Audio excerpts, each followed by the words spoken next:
ओहो, रात होने वाली है। अभी मैं जंगल में किस जगह हूँ? मुझे लगता है मैं तो रास्ता भटक गया हूँ। यहाँ पर दो रास्ते हैं। अगर मैं इस रास्ते से जाता हूँ तो लगता है ये गांव की तरफ नहीं जा रहा है। सामने वाले रास्ते से ही जाता हूँ, वही रास्ता ठीक लग रहा है। और वो सामने वाले रास्ते पर आगे बढ़ता है और आगे वो एक तालाब के पास पहुँच जाता है। सुबह से लेकर शाम तक इस जंगल में चलते चलते मुझे तो बहुत ज़्यादा प्यास लग रही है। लगता है प्यास के कारण मेरी जान निकल जाएगी। तभी पीछे से भोला आता है और रे, तुम इस जंगल में यहाँ पर क्या कर रहे हो? कोई बात नहीं साधु महाराज, मैं आपको सब बता दूंगा। पहले आप ये जल ग्रहण करें क्योंकि आपको बहुत ज़्यादा प्यास लगी हुई है।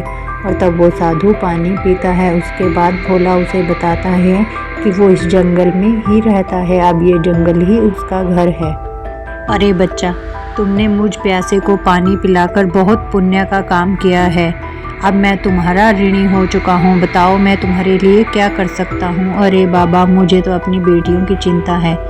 ठीक है बेटा, मैं तुम्हें एक ऐसी वस्तु दूंगा जिससे तुम्हारे सभी कष्ट दूर हो जाएंगे। तुम कल इसी जगह मुझे मिलना। कल मैं तुम्हें वो वस्तु दे दूंगा। और ये कहकर वो साधु वहाँ से चला जाता है। भोला के घर पर उसके पिताजी की तबीयत बहुत ख़राब हो जाती है। उसकी तीनों बेटियां उसके चारों तरफ बैठ जाती हैं और वो कहता है कि बेटियों, मुझे माफ़ कर दो। ना ही तो तुम्हें अपने पिता का प्यार मिल पाया है और ना ही तुम्हें अपनी माँ का प्यार मिल पाया है। और मैं भी कितना अभागा हूँ, तुम्हें कोई सुख नहीं दे पाया। अरे दादाजी, आप ऐसा मत कहिए, आप थोड़े दिनों में ही ठीक हो जाएंगे। अरे मुझे पता है, अब मेरा अंतिम समय आ चुका है। अब मैं ठीक नहीं हो सकता। बेटी, अब तो मैं तुम्हें भगवान के हवाले ही छोड़ कर जा रहा हूँ क्योंकि मुझसे तुम्हारा पालन पोषण अच्छे से नहीं हुआ। दादाजी, आप ऐसा मत कहिए। हम आपका अच्छे से वैद्य से इलाज करवाएंगे, आप जल्दी ठीक हो जाएंगी। अरे भला मैं अगर ठीक भी हो जाऊँ तो किस काम का? वैसे भी मैं तुम्हारे लिए कुछ नहीं कर सका। मुझे इसी बात की बहुत चिंता है। और अपने पिता से कहना कि अब से उसकी जिम्मेवारी है। इतना कहते ही भोला के पिता ने अपनी अंतिम सांस ली है और भोला की तीनों बेटियां वहां बैठकर रोने लग जाती हैं। और इधर अगले दिन सुबह भोला उस साधु महाराज का इंतजार कर रहा होता है। अरे साधु महाराज, आप आ गए। देखिए, आज मैंने आपके लिए भोजन की व्यवस्था की है। साधु उसे 3 रत्न देता है। ये 3 रत्न तुम्हारी हर मनोकामनाओं को पूर्ण करेंगे, लेकिन तुम्हें इसके बारे में किसी को कुछ नहीं बताना है। और ये 3 रत्न तभी कार्य करेंगे जब तुम कुछ उपाय करोगे। साधु महाराज, आप बताइए, मैं इन रत्नों का क्या कर सकता हूँ? तुम्हें खुले हाथ से लोगों को दान देना होगा, गरीबों की सहायता करनी होगी और जो दुर्बल होगा उसकी भी सहायता करनी होगी, तभी ये कार्य करेंगे। ठीक है साधु महाराज, जैसा आपने कहा है मैं ठीक वैसा ही करूँगा और इसमें कोई भी चूक नहीं होनी चाहिए। तुम्हें इन रत्नों का ध्यान भी रखना होगा क्योंकि ये रत्न बेशकीमती हैं। अगर ये किसी गलत के हाथ में पड़ गए तो तुम एक पेड़ बन जाओगे और फिर तुम्हें कोई दोबारा इंसान नहीं बना सकेगा। भोला उन रत्नों को लेकर अपने घर की तरफ चला जाता है और जैसे ही वो अपने घर पर पहुंचता है, देखता है कि उसकी तीनों बेटियां घर के बाहर बैठी हैं और वो रो रही हैं। अरे बेटी, क्या बात है? तुम तीनों इतनी उदास क्यों हो?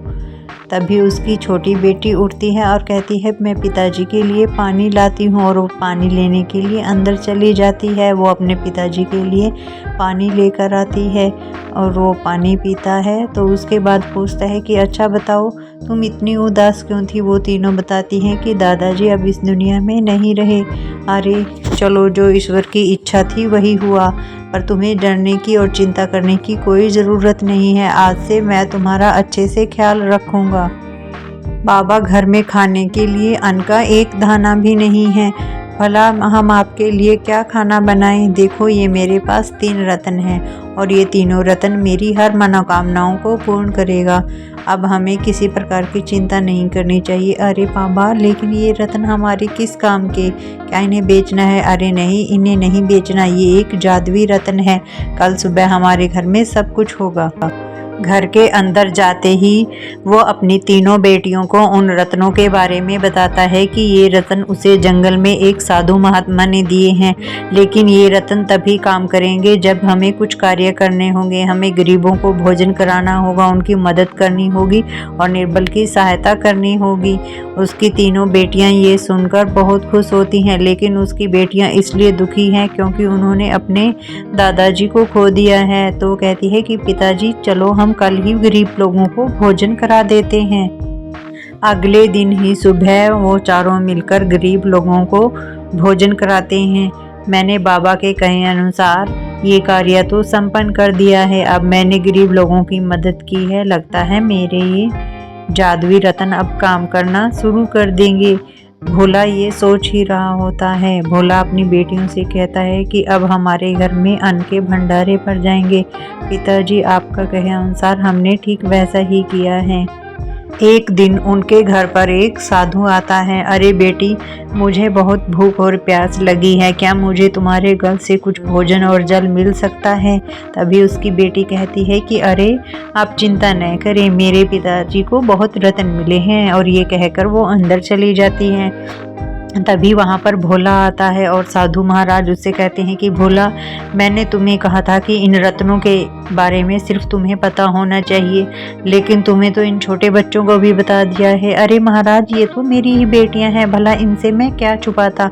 अब तुम्हें श्राप मिलेगा। और वो भोला को एक पेड़ बना देता है, और जैसे ही उसकी बेटियां घर के बाहर आती हैं, देखती हैं कि ये घर के सामने अचानक से इतना बड़ा पेड़ कैसे उगाया है। आज तक तो हमने यहाँ पर कोई पेड़ नहीं देखा था। होता है कोई छोटा पौधा होता है, लेकिन ये तो इतना बड़ा पेड़ है। और न जाने पिताजी कहाँ चले गए हैं। मैं उनके लिए भोजन लेकर आई थी, मुझे तो पिताजी कहीं पर दिखाई नहीं दे रहे हैं। रात का समय हो जाता है और वो तीनों बहनें इसी चिंता में हैं कि घर पर ये कोई पेड़ उगा है, ये जादुई पेड़ है, और जब से ये पेड़ उगा है तब से पिताजी भी दिखाई नहीं दे रहे हैं।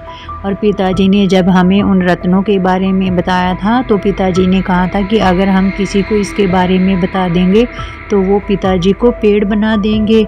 लगता है हम में से किसी से गलती हो गई है। और वो तीनों पेड़ के पास जाती हैं और वो उन तीनों रत्नों को उस पेड़ की जड़ में रख देती हैं। जैसे ही वो रत्न रखती हैं, वो पेड़ दोबारा से भोला बन जाता है।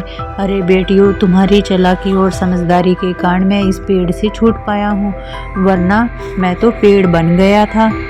लेकिन किसने ऐसी गलती की है जिसने रतन के बारे में किसी और को बताया है? तब उसकी बेटी कहती है कि ये गलती छोटी ने की है, इसने एक साधु को हम उस रत्नों के बारे में बताया था। अरे तभी उस साधु ने मुझे ये श्राप दिया था और मुझे पेड़ बना दिया था। हमें अपनी मेहनत से ही सभी कार्य करने चाहिए।